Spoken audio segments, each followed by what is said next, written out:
ጤና ይስጥልን በመላው ዓለም የምትገኙ ውድ አንድ አፍታ ቤተሰቦች እንደምን አላችሁ? እነሆ አንድ አፍታልታችን ተጀምሯል። በቅድሚያም ዛሬው አንድ አፍታልታ የምንመለከታቸውን ጉዳዮች እናስቃኛችሁ። የመጀመሪያ ጉዳያችን ከአንድ ሳምንት በላይ ያስቆጠረውን የጠለምቱን ግጭት አስመልክቶ ያሉትን አሁናዊ መረጃዎች የተመለከተ ነው። በጠለምት በኩል እንግዲህ የትግራይ ኃይሎች የከፈቱትን ጥቃት ተከትሎ ከአንድ ሳምንት በላይ ውጊያ ተካሂዷል። የጀነራል ታደሰ ወረደ አስተዳደር ጥቃቱ ሆን ተብሎ የተከፈተ እንደሆነና ግዛት የማስመለስ ማስጠንቀቂያ አካል ነው የሚል መግለጫ ሰጥቷል። እንደዚሁም ደግሞ ኃይሉንም ወደ ኋላ መልሶ ለንግግር ዝግጁ ነኝ ብሏል። በሌላ በኩል ህወሓትም ከፌዴራል መንግስቱ ጋር ያለምንም ቅድመ ሁኔታ ለመነጋገር ዝግጁ ነኝ የሚል ደብዳቤ ለአፍሪካ ህብረት ጽፏል። ይሁን እንጂ ህወሓትና ጊዜያዊ አስተዳደሩ ለንግግር ዝግጁ ነን ካሉ በኋላ ኃይላቸውንም ከጠለምት ወደ ኋላ እያንቀሳቀሱ መሆኑን ከገለጡ በኋላ በምስራቅ ጠለምት አካባቢ ድማ ተብሎ በሚጠራ አካባቢ እሁድ ለሰኞ አጥቢያ ሌሊቱን ውጊያ ሲካሄድ ማደሩ መረጃዎች ከስፍራው ደርሰውናል። እንደዚሁም ደግሞ ወልቃይት ላይ የህወሓትን እንቅስቃሴ ወይም ደግሞ በኃይል አካባቢዎችን የመቆጣጠር እርምጃ የሚቃወም ሰልፍ ተካሂዷል። ይህን ጉዳይ ሰፋ አድርገን እንመለከተዋለን። ሁለተኛው ጉዳያችን ጠቅላይ ሚኒስትር አብይ አህመድ ከሰሞኑ የጅቡቲና የሶማሊያውን ሀገራት መሪዎች ወደ ኢትዮጵያ ሶማሌ ክልል ጅጅጋ ጋብዘው አነጋግረዋል። በዚህ ጉዳይ ላይ ምን አይነት የጂኦፖለቲክስ አንድምታ አለ የሚለውን ጉዳይ በተወሰነ መልኩ እንመለከተዋለን። አብራችሁን ልትቆዩ አክብሮት እንጋብዛለን። አማን እንደምን አለ? ሰላም መርሻ እንዴት ነህ? መልካም። የመጀመሪያ ጉዳያችን እንግዲህ ጠለምት አካባቢ የነበረው ግጭት ከአንድ ሳምንት በላይ አስቆጥሯል። ከአንድ ሳምንት በላይ ካስቆጠረ በኋላ ህወሓት ለንግግር ዝግጁ ነኝ የሚል ደብዳቤ ለአፍሪካ ህብረት ጽፏል።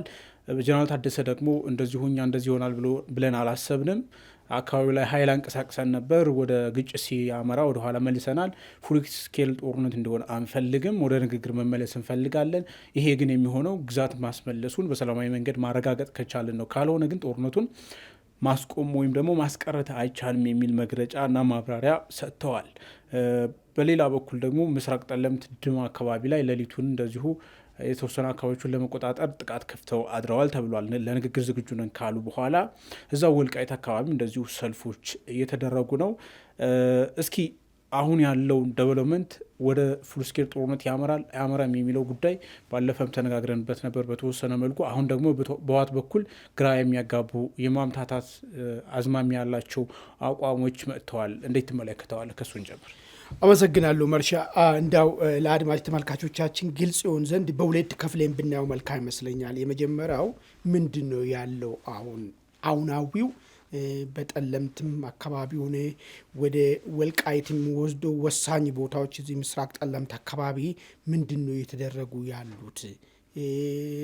የጦርነቱ ድባብ ምን አይነት መልክ ነው የያዘው? በዚህ ጦርነት ሂደት ውስጥ እነማን ናቸው የተሳተፉት? እነዚህ የተሳተፉት ኃይሎች ላይ ምን ጥቃት ደረሰባቸው? ምን ድል አገኙ? የሚለውን ነገር እናንሳና ከዛ በኋላ በህወሓት በኩል እንግዲህ ህወሓት ሁለት ገጽ ነው ያለው። አንደኛው ገጹ ጊዜያዊ አስተዳደር ነው። አንደኛው ገጹ ደግሞ ምርጫ ቦርድ የሰረዘው ህጋዊ ሰውነት የሌለው ህወሓትን ብሎ ራሱን የሚጠራው ስብስብ ነው ማለት ነው። እነሱ ይህንን ጦርነት ለምን አቅዶ እንዳመጡት፣ አሁን ምን ደረጃ ላይ እንዳሉት፣ ምን አስቦ አሁን ትላንትና ጀነራል ታደሰ የሰጡትን መግለጫ ምን አስቦ በዛ ደረጃ መግለጫውን በዛ ሰጡ፣ ቀጣይ ደግሞ ምን ሊያደርጉ አስቧል የሚለውን ነገር በስፋት ብንገልጽ ሁለቱን ለይተን ብናስቀምጠው መልካም ይመስለኛል። እንግዲህ የመጀመሪያው ምንድን ነው፣ ብዙ ሰዎች ጋር ውዝግብ ሲሆን ነበረ። ውዝግቡ ምንጩም የሚወጣው ከዛው ከህወሓት ቤተሰብ ሰዎች አካባቢ ነው የሚወጣው። አንደኛ ጦርነቱ በጦርነት ስም እንዳይጠራ ግጭት ነው እንዲባል ይፈለግ ነበር። ሆን ተብሎ ነው እንደዚህ አይነት ነገሮች እንትን የሚባልበት ምክንያቱ ምንድን ነው?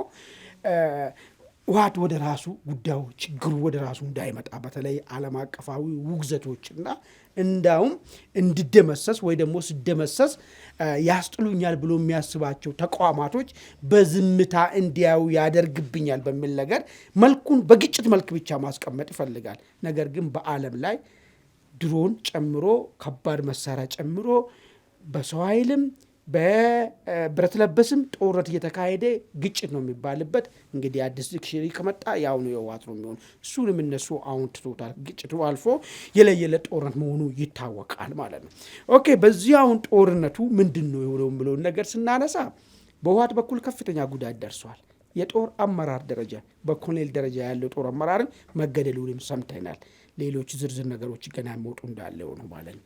ከዛ ውጪ በዚህ ጦርነት ሂደት ውስጥ የህወሓት ሰራዊት ብቻ ሳይሆኑ የሻዕቢያ ሰራዊቶችም ተሳታፊ እንደነበሩ መረጃዎች አመላክተዋል። በተለይ አርብ ለቅዳሜ የተወሰደው ጥቃት የድሮን ጥቃት ላይ ዝም ብሎ ለድራማ ተብሎ የሙዝ መኪና ምናምን የሚያሳዩት ነገር አይደለም። ሙሉ መሳሪያ የጫነ ትልቁ ከነተሳቢዎች ከሻዕቢያ የመጣ ከሻዕቢያ ሰራዊት ይዞ መጣውን እንደወደመበት ፕላስ ደግሞ እዛ አካባቢ እዛ ቦታ አካባቢ ላይ የሻዕቢያ ሰራዊቶች ገብቶ በካምፕ ውስጥ እያሉ እንደተመቱም ምንጮች እየገለጹ ነው ያሉት። በነገራችን ላይ የድሮን ጥቃቱ በተሽከርካሪ ላይ የተፈጸመበት ከኢትዮ ኤርትራ ድንበር ጾረና በቅርብ ርቀት ላይ ነው ያለው።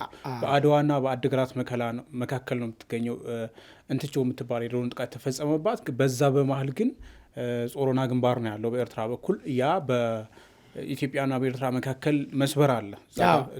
ኤኒዌይስ ጽምዶ ምናምን ካሉና አብረን ተያይዘን ይህንን መንግስትን ከስልጣን ገፍትሬ ነው እኛ እንደፈለግን እናረጋለን ካሉ ወዲህ ሰራዊቶች ወደ ውስጥ መግባትም ስለጀመሩ የሻዕቢያ ሰራዊት ላይ ጥቃት ደርሰዋል። ይህንን በተመለከተ እንግዲህ መረጃዎች የተለያየ መረጃ ነው እየወጡት ያሉት። የሚገርም ነገር ማለት ነው።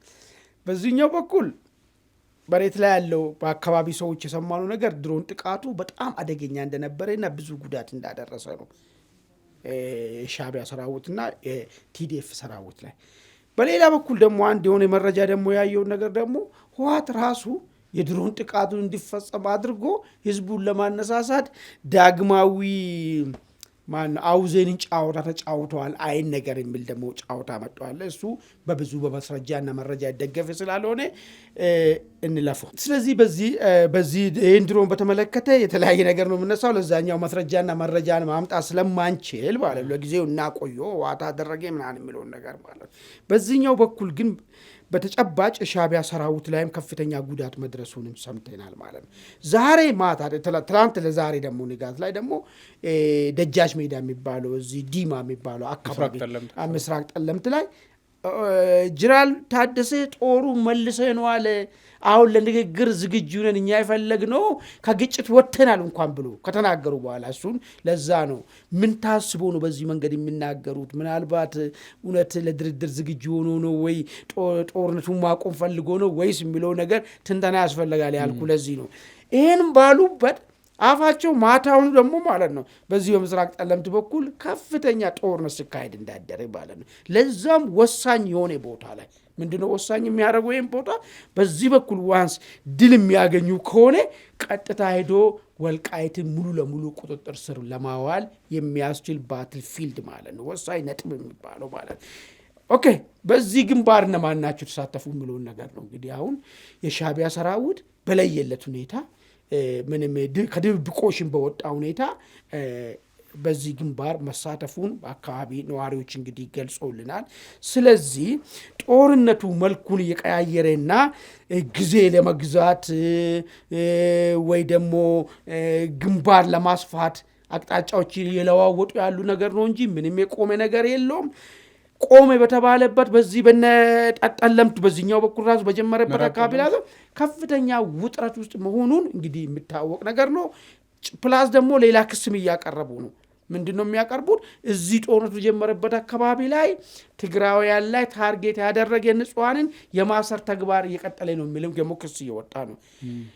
ስለዚህ ጦርነቱ ጠቅለል ባለ ሁኔታ ይሄን መልክ የያዘው ነገር አለው ማለት ነው። ይህ በእንዲህ እንዳለ ከሱዳን አካባቢ ደግሞ በጀርባ በኩል አባግላ የሚባል ቀበሌ በኩል የፋኖ አፈባን የሚባል አሁን የተመሰረተ ድርጅት በጀርባ ወቅቶናል የሚል ደግሞ በወልቃይት በኩል ደግሞ ሌላ ክስ ደግሞ መጥቷል።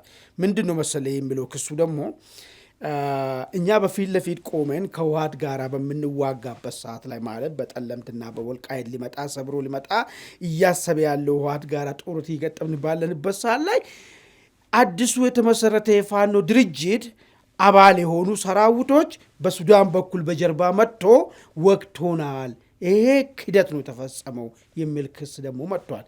እንግዲህ እኛ የፋኖቹን አመራር ማግኘት አንችልም። ነገር ግን ኢሹ ሚዲያ ላይ ወጥቶ ሪሊ በዚህ ሂደት ውስጥ አርገዋል ወይስ አላደረጋችሁም? አርጎ ከሆነ ለአማራ ትግል ይታገላሉ የሚል ለአማራ ጥቅምን አስከብራለሁ የሚል ኃይል አንደኛው ወገን ዳግም ወልቃይት ወደ ባርነት አይመለስም፣ ዳግም ጠለምት ወደ ባርነት አይመለስም ብሎ ያለውን ነገር ሁሉ አንስቶ ፊት ለፊት ከጠላት ጋር እየተፋለመ ባለበት ሰዓት ላይ በጀርባ በኩል መውጋቱ ለአማራ ምንድን ነው የሚሰጠው ጥቅም የሚለውን ጉዳይ እነሱ ሊያገኟቸው የሚችሉት እዛ ውጭ ያሉ ሰዎች ይህንን አንስቶ እንዲሞግቱ አይ አላደረጉ ደግሞ ከሆነ በዚህ ጉዳይ ላይ የሐሰት መረጃ ከሆነ የሐሰት መረጃ መሆኑን ወጥቶ እንዲናገሩ ብቻ ሳይሆን ህዝቡ እያደረገው ህወሓት እያደረገ ያለው ጠለምትና ወልቃይት ላይ እያደረገ ያለው ዘመቻን አስመልክቶ ፋኖ ምን አቋም እንዳለው በግልጽ መናገር መቻል አለበት። ህወሓት ወልቃይትን ለማስመለስ የሚያደርገው በልሶ ወልቃይትን ህዝብ ወደ ባረተማ ለማስመለስ የሚያደርገውን ዘመቻ ፋኖ ይደግፋል ወይስ አይደግፍም የሚል በግልጽ በዋይት እንደ ብላክ ማለት አምቶ መናገር መቻል አለባቸው ማለት። ይሄ ጦርነቱን በተመለከተ ነው። በጣም ቬሪ ኢንተረስቲንግ እንግዲህ ይህን ጦርነትን የጀመሩት የጦርነቱ መሪ የሆኑት ኃይሎች ያቀረቡት ነገር ነው ማለት ነው። ማለት ምንድነው? ጊዜያዊ አስተዳደሩና ህወሓት ብሎ ራሱን የሚጠራው ኃይል ማለት ነው።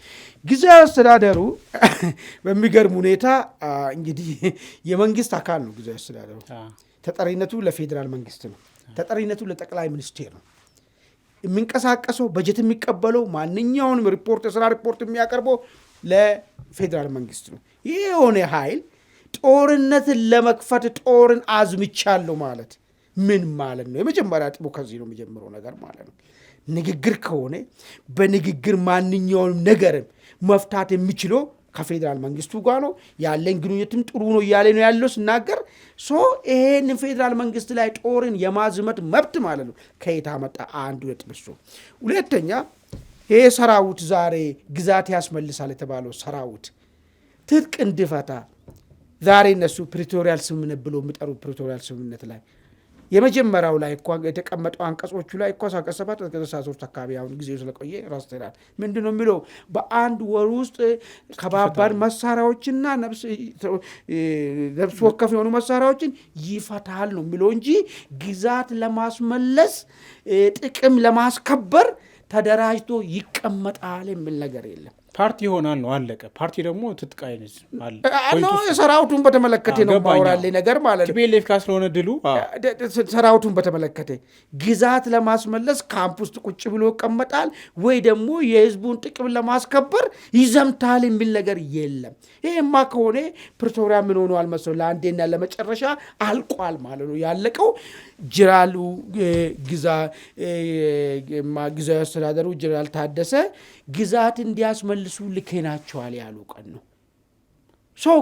አሁን ነው ብለህ ነው እሱ መጀመሪያ ፈጻጸሙ ችግር አለበት።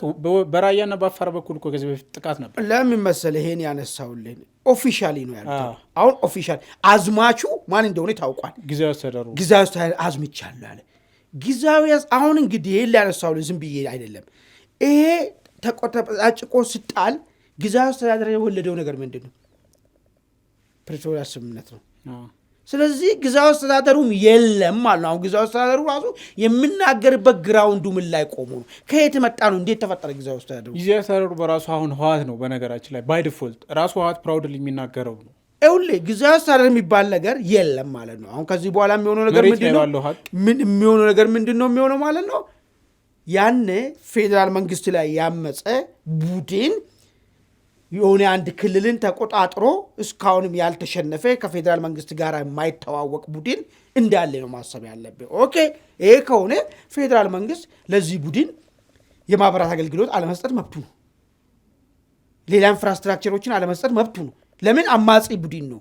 ላይክ በቃ ጀስት መውሰድ ያለብን ማለት ነው ወይ አገርን ለመበተን ምናልባት የህዝብን ኢንፍራስትራክቸር እና የሆነን ግሩፕ መለየት ያስፈልጋል። እሱ ምክንያቱም ሌላም ያልተጠበቀ ክራይሲስ ሊያመጣ ምንድን ነው ይሄ እኮ ያለው እኮ አካል ለመሰለ አሁን እንደ መብራት እንደ ባንክ ያሉ መሰረታዊ ነገሮች ህዝቡ ነው የሚጠቀምበት። በነገራችን ላይ በዚህ አንድ ሳምንት ውስጥ የታየው ነገር ህዝቡ ከባንክ ብር እንኳን መጠቀም አልቻለም። ህዝቡ መከራ ያመጣበትን ኃይል አልፈልግም ማለት አለበት። ኦኬ፣ እሱ መብቱ ነው። ግን ደግሞ እንደዚህ አይነት ኮንፍሊክት በሚመጣበት ጊዜ በጣም ከፍተኛ የሰብአዊ መብት ጥሰቶች፣ ቀውሶችን ሊያስከትሉ የሚችሉ ነገሮች ላይ በጣም ጥንቃቄ ያስፈልጋል። ምክንያቱም ሀገር ነው፣ ዜጋ ነው። እንግዲህ አሁን እያልክኝ ያለው በሌላ መንገድ ልንገርህና የሆነ አማጺ አገርን ሊገንጥል ወይ ደግሞ መንግስትን አላቅም ብሎ ትጥቅ ትግል ጀመረ። የአማጺ ሂደቶችን ትግል ማለት ዝም ብለህ በእንትን ብቻ የምታደርገው አይደለም። በውትድርና በጦር ብቻ የምታደርገው አለ። የፕሮፓጋንዳ ትግልም አለ። ፕሮፓጋንዳውን በደንብ እንዲሰራበት ኔትወርክ እየሰጠው ጉዳዮቹን ህዝቡ እንደ ሌጂቲሜት መንግስት እንዲያው ማብራት እየሰጠው ህዝቡ እንደ ሌጂቲሜት መንግስት እንዲወስዶ ባንክ እንቅስቃሴ እየሰጠው ህዝቡ እንደ ትክክለኛ መንግስት አርጎ እንዲወስዶ በጀት እየላክለት። በአለም ላይ እንደዚህ አይነት አማጺ አለ ወይ? አሁን ይኸውልህ መነሻዬ ምንድን ነው? ጊዜያዊ አስተዳደር ጦር አዝማች ከሆነ ጊዜያዊ አስተዳደር የሚባል ነገር የለም። ጊዜያዊ አስተዳደርን የወለደው ሰላሙ ንግግሩ ነው አይደል? የወለደው ማለት ነው። በንግግሩ ተወለደ ነገር እኮ ጊዜያዊ አስተዳደር ገባኝ። አሁን የመንግስቱን ከት ልታደርገው ይችላል። ስለዚህ አሁን ወዴት እንመጣለን መሰለህ? ይኸውልህ ከፕሪቶሪያ ስምምነት በፊት ወደ ነበረ ተመልሰናል ማለት ነው። ከፕሪቶሪያ ስምምነት በፊት የነበረ ቦታ ላይ ከተመለስ መንግስት በሚኒስትሩ ሁኔታ ነው አንድ እሱን ህልውና አደጋ ውስጥ ሊከቱት የሚንቀሳቀሱ ኃይሎችን የሚያስተዳድሩበት ቦታ ላይ ማብራትም ልኮ ኤሌክትሪክ ልኮ አለስ እነዛን ሰዎችን ከዛ አካባቢ ደምስሶ ሌላ ከህዝቡ የሆነ ህዝቡን የሚያስተዳድር የሆነ ቦዲ ካልፈጠረ ድረስ ማለት ነው ለሽፍታዬን የማቅረብ መብቱ ምንድነው? እሱ ምንድነው መሰለህ? ለምሳሌ አሁን ጊዜያዊ አስተዳደሩ እንደ ራን የሚያደርግበትን በጀት ሌሎች ነገሮችን ልትከለከል ትችላለህ። ግን እንደ መብራት ያሉ የህዝብ መጠቀሚያ መገልገያ ኢንፍራስትራክቸሮች ያ ማለት እኮ መብራት አጥፋ ማለት ህዝብ ሆስፒታል ሄዶ አይታከም ሊሞታል ማለት እኮ እሱ አደገኛ ነገር። ግን አንተ ያልከው ነገር ያስኬዳል። የሆነ መንግስትን ለመገልበጥ የሚንቀሳቀስ የታጠቀ ኃይል ካለ እሱ ላይ ታርጌት ያደረጉ እርምጃዎችን መውሰድ ሶፍት ፓወርም ወይም ደግሞ የሚሊተሪ ፓወርም ልትወስድ ትችላለህ። ወጣን እኮ አሁን ከሶፍት ፓወር እኮ ጦር አዘመቱብህ እኮ ጦር አዘመቱ። ግን ደግሞ ህዝቡ ላይ ጥንቃቄ ማድረግ ይፈልጋል። አሁን መብራት ምንድነው መሰለህ ጦር አዘመቱ ማንኛውም ነገሮች መብራትም እኮ አንዱ እኮ የጦር ግብአት ይሆናቸዋል እነዚህ ሰዎች ነገርኩ። ከፕሪቶሪያል ወደፊት ተመልሰናል። ለምሳሌ ማብራት ተቀጠለው መቼ ነው? አክቹዋሊ ባይ ዲፎልት ያን ጊዜ ኢንፍራስትራክቸሩ በጦርነትም ስለወደመ ነው እንጂ መንግስት ሆን ብሎ አጥፍቶ ነው የሚል ድምዳሜም የለም። በነገራችን ላይ በባለፈው ራ ኤኒዌይስ ምንድነው መሰለኝ መንግስት ግዴታ የለበትም፣ በጀት የመላክ ግዴታ የለበትም። እሱ ልክ በጀቱ ላይ አይደለም። ኢንፍራስትራክቸርም የማቅረብም ግዴታ የለበትም። ይሄ ማለት ዜጋው ነው አይደለም። ዜጋው ነፃ ሲያወጣው ለዜጋ ሁሉም ነገር የሚያቀርብለት። አሁን ነገር ግን እነዚህ እያስተዳደሩ ያሉትን ኃይሎችን ህጋዊ መንግስት አርጎ ህጋዊ መንግስትነትን ገጽታ የሚሰጣቸውን ነገሮችን የማቋረጥ አንዱ ትግል ስትራቴጂ። በተቻለ መጠን ግን ታርጌት ማድረግ ያለበት ይህንን ቡድን ነው። ይህን ቡድን እኮ ምንደው ታውቃለህ? ከዚህ ቡድን ጋር ጦርነት አዘመተብህ እኮ ቡድን እኮ ጦርነት አዘምተውብሃል። ከዚህ በጦርነቱ ሂደት ውስጥ የተለያየ ነገሮች ይፈጠራሉ። ነገር ግን ማድረግ ያለብህ ህዝቡ ራሱ እዚህ ቡድን ላይ እንድነሳ ማድረግ ነው መቻል ያለብህ አንደኛው ደረጃ ማለት። ያለዛማ እኮ ህዝቡም እኮ እንደ ህጋዊ መንግስት እኮ ይወስዳቸዋል እኮ ጦር እያዘመቱ ማለት። እንደ ህጋዊ መንግስት እንዳይወስዳቸው እነዚህ ሰዎች ሽፍታ መሆናቸውን ሊገለጽ የሚችል ሽፍታ የሚያስተዳድር ቦታ ላይ ለምሳሌ ባንክ አለ እንደ ሽፍታ የሚያስተዳድር ቦታ ላይ የለም። ግን ህጋዊ መንግስት የሚያስተዳድር ቦታ ላይ ባንክ አለ፣ ኢንተርኔት ሰርቪስ አለ፣ የተለያዩ ነገሮች አሉ። አንተው በምትሰጣቸው ህዝቡ በምን ይነሳበት በምን ጥያቄ ያቀርብ እነዚህ ሰዎች ሽፍታ መሆናቸውን ሊገልጥ የሚችል ነገሮችን ማድረግ መቻል አለብህ። ጦርነቱ ውስጥ ገባ ድረስ እነዚህ ሰዎች ምንድነው የኔ ፖይንት መሰለህ? በጦርነቱም ውስጥ የማይነኩ የማይገሰሱ የማይደፈሩ ነገሮች አሉ። ይሄ ዓለም አቀፍ ኢትዮጵያ የተቀበለችው አብሬ ለምትዋጋው ኃይል ኔትወርክ ላኮ የሚባል እንደዛ። አሁን ስለ ህዝቡን ተውልኝ። እኔ ምንድን የምፈልጉ መሰለኝ እነዚህ ሰዎች ቦታ ይዞ ያን ኢንፍራስትራክቸር እየተጠቀሙ እየወጉክ ነው ያሉት። ሀገር እየደማ ነው ያለው። እኔ እያልኩ ያለው የትግራይ ህዝብን ከነዚህ ነፃ ስታወጣ አይደለም ኢንፍራስትራክቸር ሀገሪቷ የምታቀርቡ ነገሮች ሁሉ ማለት ነው የሚገባቸው የመስጠት ግዴታ ነው ያለበት። አለስ ግን በዚህ ሽፍታ ስር እስካሉ ድረስ ማለት ነው ሽፍታውን ለማጥቃት ማንኛውንም ስትራቴጂ መውሰድ አለብህ። ይሄን ስል ንጹሃን ድና አጥቃ አይደለም እያልኩ ያለው። ጦርነት ይካሄዳል። ባለፈም ተካሂዷል እኮ እያልኩ ነው። ሞዴሉ እኮ አዲስ አይደለም። ከፕሪቶሪያ በፊት የነበረው ሂደት ውስጥ ልንገባ ነው ማለት ነው።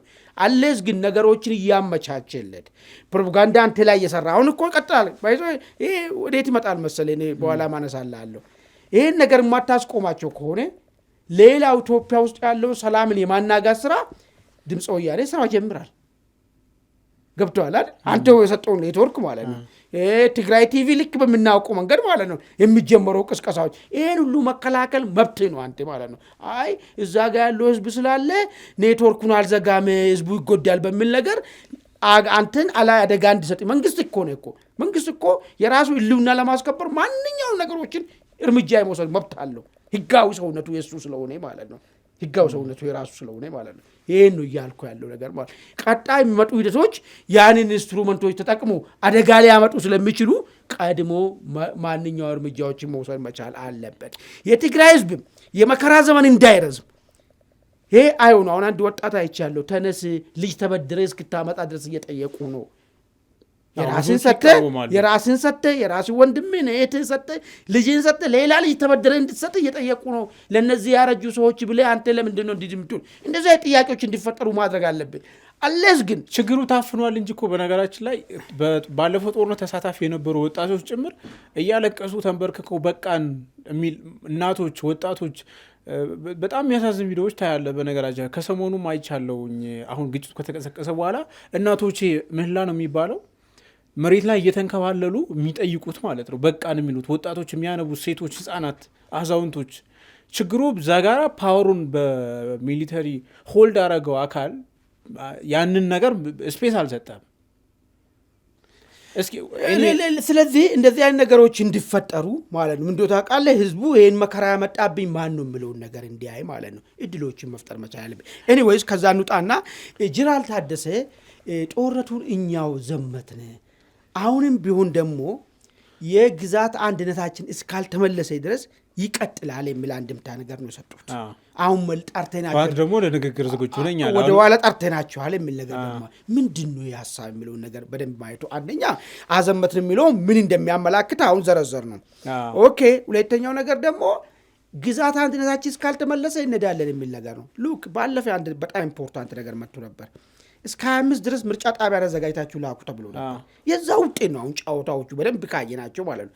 አሁን ይሄ እንዳይፈጠር የጦርነት ቀጠና አደረጉት ማለት ነው። በራሳቸው ጊዜ ምርጫ እንዳይካሄድ፣ ምርጫ ቢካሄድ ምንድን ነው የሚሆነው ማለት ነው? ለአንዴና ለመጨረሻ የትግራይ ህዝብን በቀብድነት ይዞ ተቀመጠው ህወሓት የሚባለው ኃይል ከዛ ነፃ ያወጣል ህዝቡ ማለት ነው። ሌሎች ኃይሎች፣ ሌሎች ነባራዊታውን የሚቀበሉ የሚረዱ ኃይሎች ትግራይን እንዲያስተዳድሩ ጉዳዮች ይፈጠራሉ ማለት ነው። ከዛም በኋላ ደግሞ ህወሓት የሚባል ነገር ታሪኩ ዜሮ ሆናል ማለት። ይሄ እንዳይፈጠር እዛ ቀጠና አካባቢ ምን ማድረግ ነው የፈለጉት ማለት ነው? አንስቴብል ማድረግ ማለት ነው። ይሄ አንዱ ነው። ሁለተኛ እስካሁን ድረስ በንግግር ነው ችግሮችን እንፈታለን ሲሉ የነበሩ።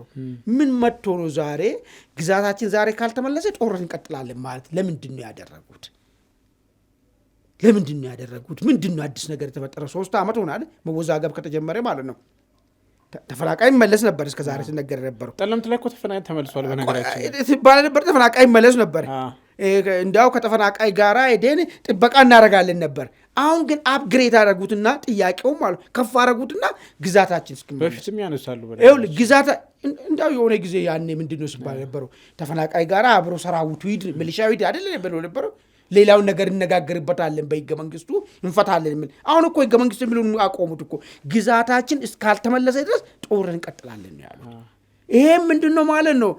ኢቨን ፕሪቶሪያ ብሎ የሚኮሩበት ጉዳይ ምንድነው? በህገ መንግስቱ ይፈታልን ብሎ ማለት እሱንም ትተነዋል፣ በጉልበታችን ይፈታልን ነው እያሉ ያሉት ማለት ነው። ለምን ነው አሁን ይሄ ጥያቄ? ለምን የሚለውን ስታመጣ ብቸኛ ምንም ሌላ ነገር የለው። በሻዕቢያ ገፊነት አሁን በቃ ጊዜው አሁን ነው። መዋጋት የምንችለው የፈለግነውን ነገር ማስከበር የምንችልበት ጊዜ አሁን ነው የሚለውን ነገር ነው እያሳዩት ያሉት።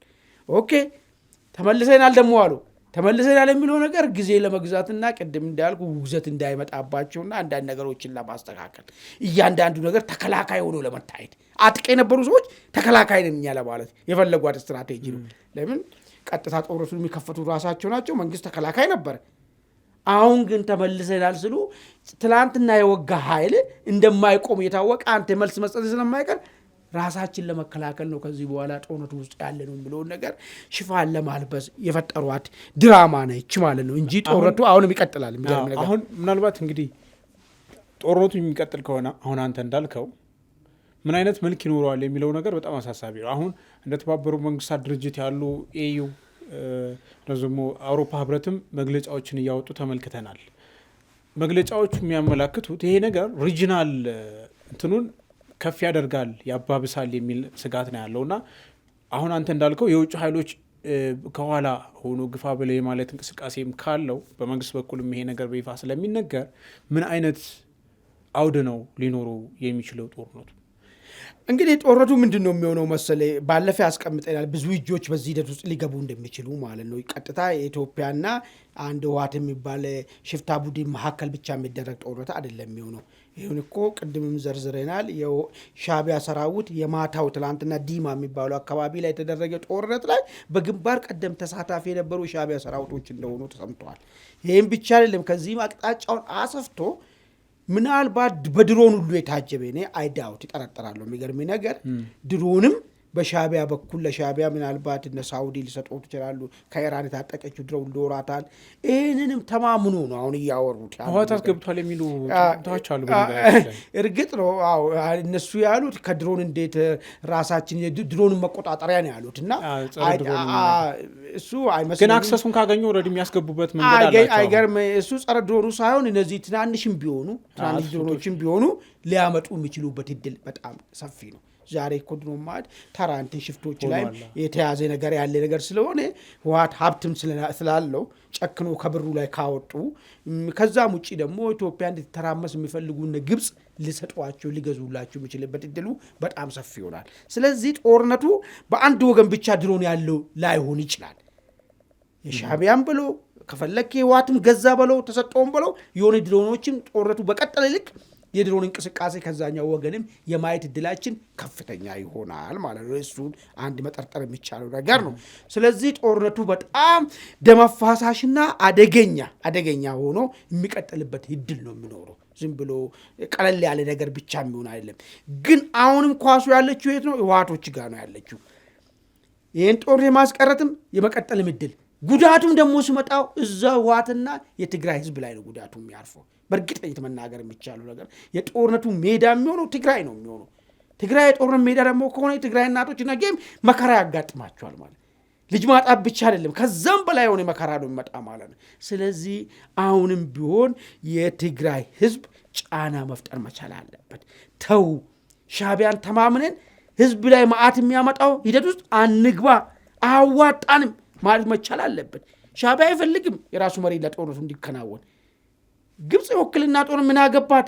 የፈለግከውን ነገር ታቀርባለች።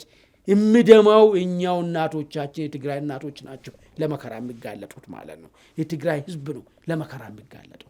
ስለዚህ ይሄ ጉዳይ ጦርነቱ ሂደት አደገኛ ሁኔታ ይዞ የመምጣት እድሉ በጣም ሰፊ ነው ማለት ነው። አመሰግናለሁ። ውድ ቤተሰቦቻችን ወደ ሁለተኛው ነው መጨረሻ ጉዳያችን እናልፋለን። ሁለተኛ ጉዳያችን ከሰሞኑ በጅጅጋ አካባቢ አንድ የመብራት ወይም ደግሞ የፓወር አመንጭ ፕሮጀክት ተመርቋል። በዚህ ፕሮጀክት ምርቃት ላይ ጠቅላይ ሚኒስትር አብይ አህመድ የሶማሊያውን ፕሬዚደንትና የጅቡቲውን ፕሬዚደንቶች ወደ ኢትዮጵያ ጋብዘው በፕሮግራሙ ላይ ተገኝተዋል። በፕሮግራሙ ላይ መገኘታቸው ብቻ ሳይሆን ሪጂናል ኮኦፕሬሽን ላይ መሰረት ያደረገ ንግግርም አድርገዋል ተብሏል። እንግዲህ የሁለቱ ሀገራት መሪዎች ወደዚህ መምጣታቸው ምን አይነት ጂኦፖለቲካል ኢምፕሊኬሽን አለው የሚለው ጉዳይ በተወሰነ መልኩ መነጋገሪያ ሆኗል። እንግዲህ ጅቡቲና ኢትዮጵያ አሁን ያላቸውን ግንኙነት ወደ እንደሚታወቀው ሶማሊያና ጅቡቲ ከኤርትራ ወይም ደግሞ ከግብጽ ጋር እንደዚሁ የሶስትዮሽና ከዛም ከፍ ያለ አላያንስ በመፍጠር ከኢትዮጵያ በተቃራኒ የመቆም እንቅስቃሴ ውስጥ እንደነበሩ ይታወቃል። አሁንም ኢትዮጵያ ይህንን እንቅስቃሴ ለመቀልበስ ሌላ የራሷን አላያንስ እየፈጠረች ነው የሚሉ ጉዳዮች ይሰማሉ። አማን በዚህ ጉዳይ ላይ ምን ምልከታ አለ? ምናልባት ቀላል ኢምፕሊኬሽን አይኖረውም?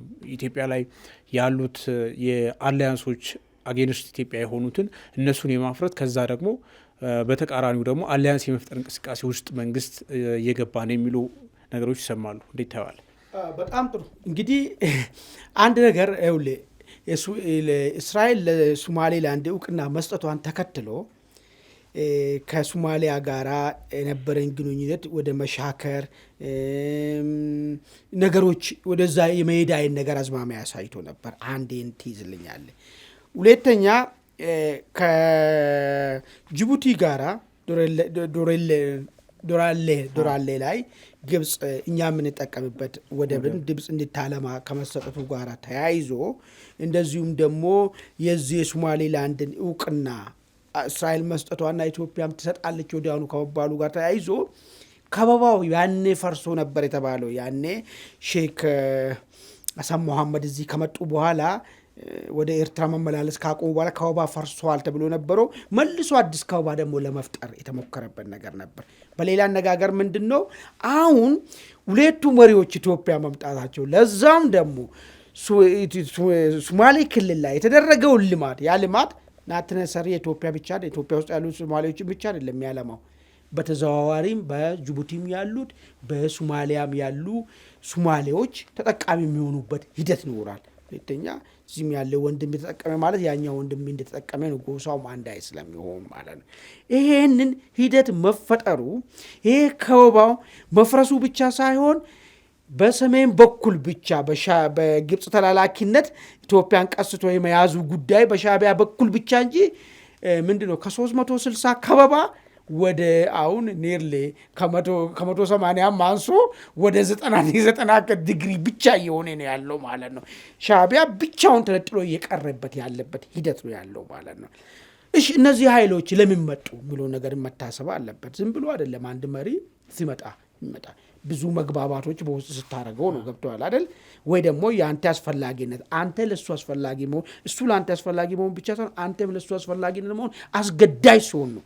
ዝም ብለህ ዲፕሎማሲውን መቀጠል ትችላለህ። ግን እንደዚህ ግንኙነቶችን ልማትን እስከ መመረቅ ድረስ አብረህ እዛ ቦታ ላይ ግን መገኘት የግንኙነቶችን ጥንካሬ ከፍ አድርጎ የሚያሳዩ ነገር ነው ማለት ነው። ይሄ ከፍ ስል ምንድን ነው የሚመጣው? ግብጽ በሶማሊያ በኩል መጥቼ ኢትዮጵያን አስጨንቃለሁ በሰላም አስከባሪ አስመስዬ ምናምን ብላ ከበባ ስታደርግ የነበረችው ነገር ለአንዴና ለመጨረሻ እድሉ እየጠበበ እየመጣ መሆኑ ጅቡቲን ይዛ ኢትዮጵያን መውጫና መግቢያውን አንቄ ይዛለሁ የሚለው ነገር እየጠበበ መሄዱ አንጻራዊ ከኛ በታች በደቡብ በኩል ላሉት አገራቶች ጋር ጥሩ ግንኙነት እየፈጠርን መሆኑ ማለት ነው።